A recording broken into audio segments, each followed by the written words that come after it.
Bienvenue sur Vue du Banc qui va nous plonger aujourd'hui dans le quotidien des centres de formation. Sur le site de la Fédération française de rugby, il est écrit par exemple que le double projet professionnel proposé par les centres de formation des clubs implique la mise en œuvre d'enseignements scolaires, professionnels, universitaires et sportifs de qualité. Fin de citation. En résumé, le double projet consiste dans l'idéal pour un jeune joueur à sortir du centre de formation avec un diplôme et donc la perspective d'un futur métier, mais également pourquoi pas avec un contrat de joueur dans un club professionnel. Notre enquête nous a amenés dans l'ordre au Stade Aurillacois, à l'Union sportive d'Aquoise, au Castres Olympique et enfin au Stade Toulousain. Un petit peu isolé dans le paysage rugbystique français, niché au cœur du Cantal, le Stade Aurillacois est pensionnaire de la Pro D2. Passons les grilles du Stade Jean Alric, qui a fêté ses 100 ans l'an passé, pour aller à la rencontre de Michel Frachat, directeur du centre de formation. Arrivé en 2020, il a immédiatement constaté que l'ADN du club était bien la formation. Et ça tombait bien, car c'est son métier. C'est toujours d'actualité, même si je n'y suis que depuis 5 ans. Mais c'est vrai qu'on reconnaît aisément de l'extérieur ou quand on y arrive une énergie particulière. Donc, c'est-à-dire dans l'énergie, il y a des moyens financiers, l'investissement, il y a le temps des hommes, etc. Qui est vraiment le cœur du fonctionnement du club, le cœur de la raison d'être du club, entre guillemets, puisqu'il n'y a pas d'ambition particulière à monter, juste se stabiliser en Pro D2 et de former.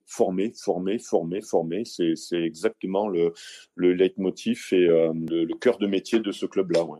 À ce moment-là, il ne faut pas se tromper sur les intentions quand on vient chez nous. Est-ce qu'on vient pour simplement décrocher une convention ? Est-ce qu'on est suffisamment autodéterminé ? On va y mettre les bons ingrédients. Il y a des difficultés supplémentaires à réussir chez nous, liées à l'environnement, liées à notre façon de travailler, notre méthode de travail, que tous les clubs ne partagent pas. Nous, notre méthode de travail, elle est basée sur bien sûr l'individualisation des parcours, bien sûr le développement spécifique de chaque individu en fonction de ses potentiels et de ses contraintes, mais il est aussi basé fortement sur la croyance que l'on a que la compétition, que les matchs font partie de la formation. C'est une façon de voir, donc il faut qu'elle soit acceptée. Donc ça veut dire que le gamin qui reçoit ça, même les parents, l'environnement autour du joueur qui reçoit ça, doivent comprendre notre manière de travailler. Nous, ce qui nous importe, là, on est particulièrement intéressé par le taux de GIF que l'on a cette année. Je crois que l'on est, si ce n'est le meilleur des deux catégories des professionnels, des deux divisions professionnelles, au moins dans les tout premiers. Je crois qu'on est à 19 GIF en moyenne là, cette année. Donc voilà. Et au plan scolaire, Michel ? Tu imagines bien qu'on est un peu plus gêné que les grandes villes dans l'offre scolaire que l'on a ici sur le bassin, sur le territoire. Donc, ce qui nous importe avant tout, c'est, et parfois nous refusons des recrutements en raison de la difficulté que l'on pressent du projet scolaire. Ce qui nous importe avant tout, c'est que chacun choisisse d'abord une voie qui l'intéresse vraiment. Et on a une multitude de parcours scolaires, on individualise beaucoup, ça nous procure d'énormes casse-têtes en termes de planning sportif, mais la priorité est au choix du joueur, au choix du conventionné sur ce qu'il veut faire, ce qu'il motive. Donc, on a une offre extrêmement diversifiée d'études, alors parfois en présentiel, mais même si ça l'est pas, on fait du distanciel avec des professions complètement différentes, quoi. Voilà. Donc ça, c'est aussi une fierté, c'est qu'on se plie en quatre, on fait dans la dentelle pour arriver à respecter le choix du double projet de chaque joueur, quoi. Voilà, ça c'est très important. Avec toujours cette perspective, cet objectif d'intégrer l'équipe pro, perspective qui est très attirante pour tous ces jeunes. Tout le monde a sa chance et tout le monde aura sa chance le plus tôt possible, par degré. C'est bien sûr le centre de formation, mais c'est ensuite d'intégrer les entraînements avec les pros. Bien évidemment, ça sera peut-être d'avoir du temps de jeu. Nous sommes extrêmement, c'est même pas poreux, je dirais, mais on travaille ensemble. Les pros et les centres de formation sont en permanence évalués, entraînés de la même manière, dans les mêmes cycles d'entraînement, parfois sur les mêmes terrains. Les lundis, les mardis, nous avons des entraînements où se mélangent les CDF et les pros sur 2 terrains et à condition que les terrains soient disponibles, mais c'est une bonne partie de l'année et donc en fait les CDF sont au contact des pros tout le temps. Ça veut dire que dès que l'un le méritera, il aura sa chance. Voilà, il aura sa chance. Donc ça fait partie de l'offre vraiment caractéristique d'Aurillac. L'accompagnement, il est permanent. Enfin, en tous les cas, les échanges, qu'ils soient formels, informels, les entretiens de couloir. Là, je sors. Donc les mercredis matins, on a notre réunion de coordination hebdomadaire, systématique, et tout le monde y passe. Voilà, donc on a nos alertes ou pas. Et ensuite, le mercredi après-midi, on a des échanges plus informels en dehors des structures de club. Ça s'appelle Café en ville. On se voit avec un café, on échange avec le joueur de manière plus informelle, parce que pour bien réussir ses études dans ce double projet qui est cette double pression permanente en fait de réussite, il faut vraiment que l'on s'assure dans notre territoire particulièrement que le joueur soit à l'aise socialement, avec sa famille, avec l'éloignement, le déracinement. Donc pour nous, rencontrer, discuter avec les joueurs, c'est, je dirais, presque une obligation. L'Union sportive d'Acquoise a retrouvé la Pro D2 en début de saison après 5 ans de purgatoire en National et Fédéral 1. Une remontada accompagnée de l'agrément de son centre de formation par le ministère des Sports. Floriane Gatineau, la responsable des études, travaille en étroite collaboration avec Jeff Dubois, qu'on ne présente plus, le manager de l'équipe pro. Jeff Dubois qui reste en connexion permanente avec le centre de formation. Les explications de Floriane Gatineau. C'est un club qui est sur une grosse restructuration, qui n'avait pas connu le monde professionnel depuis quelques années. Donc forcément, il y a des nouveautés. Alors de là à arriver au modèle du Stade Toulousain, pas encore. Mais en tout cas, on a la chance d'avoir comme manager Jeff Dubois parce que on arrive à travailler ensemble, tant sur le partage des infos double projet des garçons qu'il souhaite lui faire monter et inversement nous on essaye aussi de s'adapter sportivement parlant. Où Jeff va aller puiser effectivement dans le réservoir du centre de formation pour pouvoir agrémenter son équipe première. Oui. C'est vraiment très agréable de pouvoir travailler avec lui. Donc on a le directeur du centre de formation, on a Jeff et puis moi je suis au milieu et effectivement on essaie de coordonner comme on peut. Alors après ce qui est intéressant alors à notre petit niveau à nous, c'est que moi j'ai la chance entre guillemets d'avoir mon bureau juste à côté du bureau de Jeff en fait, du staff sportif. Et donc en fait cette proximité que l'on a au quotidien, elle nous permet d'aller vite dans la communication et de faire en sorte que les choses avancent, que les choses soient compréhensibles pour tout le monde. Donc moi, quand là, par exemple, cette semaine, j'ai donné un exemple concret. On avait un jeune qui passait un examen jeudi. Jeff Dubois souhaitait le compter dans son groupe. Et donc, en fait, on a décalé l'examen à mercredi pour qu'il puisse partir jeudi matin avec l'équipe première. Et tout ça, en fait, en coordination directe avec Jeff Dubois. Donc, moi, j'ai appelé le professeur référent de ce jeune en la présence de Jeff. Donc, en fait, tout ça, cette proximité, elle est quand même dans notre travail. Pour moi, elle est primordiale. Hein. Donc c'est très facile. En plus, Jeff, effectivement, il a un discours très positif, il s'adapte. Aucun jeune n'est pénalisé. J'ai un exemple qui me vient en tête, c'est Malo à Noyer, qui est en deuxième année d'école de kiné. Et donc Malo, en début d'année, au mois de janvier, il a fait une feuille de match avec l'équipe première. Et les 4 semaines qui suivaient ce match, Malo devait partir en stage pour valider sa deuxième année. Donc en fait, on en a discuté à la sortie de l'entraînement le lundi matin. On en a discuté avec Malo, avec le directeur du centre de formation et avec Jeff Dubois. Et donc la priorité a été donnée aux études. Et c'est Jeff Dubois qui a tranché. Malo à Noyer, parlons-en. C'est un troisième ligne promis, selon Jeff Dubois, à un bel avenir et très certainement un futur kinésithérapeute car il mène son double projet avec une belle maturité. Quand j'aurai fini mes études, je me consacrerai au rugby, mais en attendant, je pense que je continuerai à mener mon double projet. Même si j'étais amené à enchaîner les matchs en Pro D2. Il y a quand même des exemples aujourd'hui qui montrent que c'est possible de réussir brillamment académiquement et de s'épanouir au rugby. Quand j'ai des doutes, j'ai la chance d'être en colocation, donc je suis pas tout seul au quotidien. J'ai aussi une copine avec qui on échange beaucoup et mes parents sont toujours aussi très présents. Donc c'est un environnement qui me permet de suivre comme ça le rythme et bien sûr que ça arrive les coups de mou et qu'il faut savoir les gérer. C'est pas un peu galère parfois, Malo? C'est pas que ce soit dur parce qu'on le veut, mais c'est exigeant. Ça demande plein de choses à mettre en place, de l'autodétermination mais après, si on est au clair avec ses idées et que on s'arrête pas aux premières critiques, on peut y arriver. Malo a eu le privilège de jouer son premier match avec les pros en janvier dernier. Déplacement à Oyonnax pour l'USD après 9 heures de bus entre les Landes et le Jura. 9 heures de bus passées à Gamberger. Ouais, j'ai eu le temps de me dire que j'allais être au niveau, que j'allais pas être au niveau, que j'allais être au niveau, que j'allais pas être au niveau. Et puis je me suis dit au bout d'un moment, ce qui est important, c'est le coup de sifflet de l'arbitre et ce que tu te diras à ce moment-là, c'est ça qui va déterminer ton match. Donc j'ai arrêté de me prendre la tête. Je me suis dit que avant le coup de sifflet, je me rassurais. C'est ce que j'ai fait et puis ça s'est plutôt bien passé. Et je crois, alors que c'est à vérifier, mais que c'est mon premier essai avec Dax. Je crois que je n'avais jamais marqué avec Dax, que ce soit avec les espoirs ou les pros, ouais.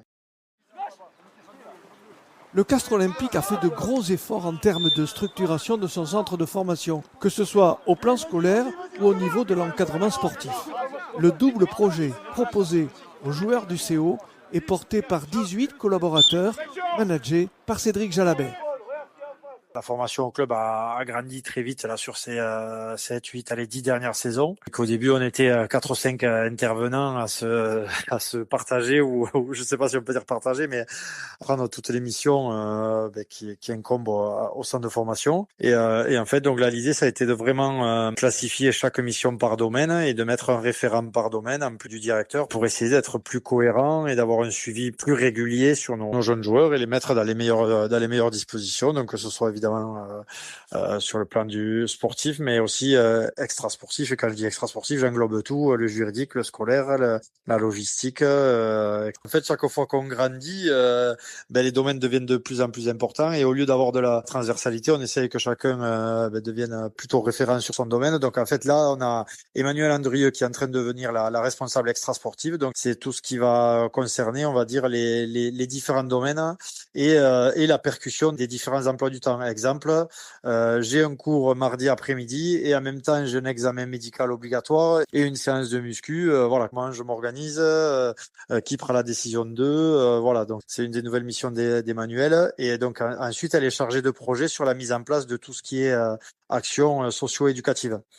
Les deux filles, donc Marie-France Fabre et Emmanuel Andrieux, qui elles sont, je vais dire complètement, mais c'est pas tout à fait vrai, mais qui sont vraiment déconnectées de la partie sportive et qui elles sont en charge de la mise en place et du suivi de tout ce que vont faire nos stagiaires en dehors du rugby et des salles de muscu.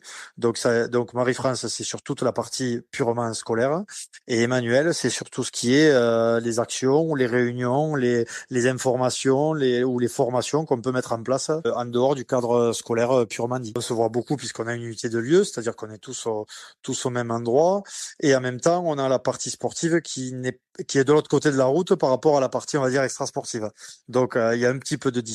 Et en fait, on fait des réunions tous les lundis matins où là, on évoque tous les dossiers généraux, toute la mise en place des semaines qui vont venir et tous les joueurs, un par un, en évoquant les différentes problématiques ou les bons points. Bon, c'est vrai qu'on a plus tendance à évoquer les problématiques que les bons points, mais on essaie maintenant de voir le positif aussi. Et donc, toutes ces actions, leur comportement à l'école, quand ils sont allés sur des actions socio-éducatives, les restos du cœur, les dons du sang, toutes ces choses-là, quoi. Ce qui est important, c'est qu'il y a un cahier des charges qui a été mis en place et que je crois qu'il est cohérent, même s'il y a toujours des choses à améliorer et qu'il faut continuer de le développer pour inciter les clubs à faire du bon travail. Et je pense que ça fait maintenant une dizaine d'années que oui, il y a beaucoup de clubs français qui se sont mis très sérieusement au travail sur la formation. Je pense que certains étaient en avance il y a un moment de ça et qu'aujourd'hui, franchement, ça travaille bien partout et les résultats des équipes nationales de jeunes en sont sans doute le reflet aussi. Bon, voilà, je pense que la tendance est quand même positive. Qu'est-ce qu'on pourrait améliorer, par exemple? Aujourd'hui, je pense que la grosse problématique que nous avons tous, c'est la gestion des joueurs qui sont très proches de l'équipe professionnelle et qui jouent pas encore avec eux, qui sont sur des doubles emplois du temps sportifs, en plus de leur emploi du temps scolaire et extrasportif. C'est des problématiques très très particulières et qu'on a un petit peu du mal à régler pour l'instant. On boucle ce Vue du banc consacré au centre de formation avec l'exemple du Stade Toulousain qui lui aussi doit composer avec la même problématique qu'évoquait à l'instant Cédric Jalabert à Castres. Créé en 1988 par Jean Fabre, le président, et Pierre Villepreux, l'entraîneur, le centre de formation des Rouges et Noirs est aujourd'hui plus que jamais l'antichambre de l'équipe professionnelle. Une situation qui oblige le tandem de responsables du centre de formation, Valérie Vichy et Michel Marfin, à jongler en permanence avec les plannings scolaires, les séances d'entraînement, les doublons et les matchs internationaux. Un vrai casse-tête pour Valérie Vichy, la responsable pédagogique. C'est notre croisade, hein. On est persuadé que c'est difficile, mais c'est possible. C'est vrai que les temps d'entraînement, les temps de mobilisation pour la compétition, par exemple la période des doublons qui fait que beaucoup de nos jeunes sont intégrés dans le groupe pro, ou le tournoi destination ou la Coupe du Monde des moins de 20, ce sont des exigences sportives qui mettent beaucoup de pression dans le calendrier scolaire ou universitaire de nos jeunes. Donc c'est notre métier que de pouvoir le rendre compatible. Donc nous, on se bat bec et ongle tous les matins pour que ça puisse exister et ça puisse fonctionner. Mais ça demande effectivement de lâcher prise sur certaines choses, c'est-à-dire d'accepter qu'à des moments donnés, le joueur n'a pas la capacité de pouvoir gérer l'ensemble de ses études. Et donc, il faut pouvoir lever le pied et il faut pouvoir avoir une organisation et des modalités et des relations avec les établissements qui permettent de mettre de la souplesse dans le dispositif, d'étaler ou de dispenser à des moments donnés nos sportifs du calendrier et des exigences scolaires. Alors ça va de mieux en mieux là-dedans. Pourquoi ? Parce qu'aujourd'hui, les universités, par exemple, et beaucoup de diplômes peuvent se passer par système de blocs de compétences. On découpe en petites briques les diplômes et on passe des blocs de compétences qui se cumulent petit à petit pour arriver à finir un diplôme. D'accord. Donc ça nous donne une respiration dans le parcours scolaire ou universitaire des joueurs. Ceux qui veulent faire des études supérieures, ça leur fait vraiment une charge mentale importante. Mais je crois qu'aujourd'hui, le monde des entraîneurs et à Tech 15, il me semble qu'ils sont particulièrement aujourd'hui dans cette dimension, c'est de travailler sur la sensibilité et l'acceptation à des moments donnés de parler de l'équilibre de vie, et aussi bien des entraîneurs que des joueurs, parce que ça fait partie, le mental et la santé mentale, du capital primordial pour performer. Et si on a cet équilibre-là, on va être d'autant plus bon sportivement. Donc je crois qu'aujourd'hui, c'est acquis pour tous et que tout le monde en a conscience et nos meilleurs managers en ont conscience. Comment résumer la construction d'un futur joueur professionnel ? Comment lui garder, au cours de sa scolarité, cet équilibre, cette santé mentale nécessaire, on le sait, à l'accomplissement du double projet ? La réponse de Valérie Vichy qui vit sa 37e saison au sein du centre de formation du Stade Toulousain. Construire une personnalité forte et de lui donner une boîte à outils importante, très diverse pour performer. C'est-à-dire qu'elle va du diététicien au préparateur mental, au psychologue, au neurologue, aux spécialistes techniques au poste, sa qualité de course, à sa qualité de récupération, à sa qualité de développer un réseau d'amis qui le mettent en sécurité affective pour les moments difficiles, à choisir les bonnes personnes pour l'aider à gérer son image, à gérer sa communication avec les réseaux sociaux. Voilà, il y a beaucoup de dimensions aujourd'hui qui sont exigeantes. Ça demande, comme je disais tout à l'heure, une maturité très forte de nos joueurs très vite, de trouver un équilibre dans sa vie très fort pour affronter cette dimension sportive. Vue du banc est terminé. Le prochain sera entièrement consacré au rugby féminin, et ce à quelques mois de la 10e Coupe du Monde de rugby qui se disputera en Angleterre.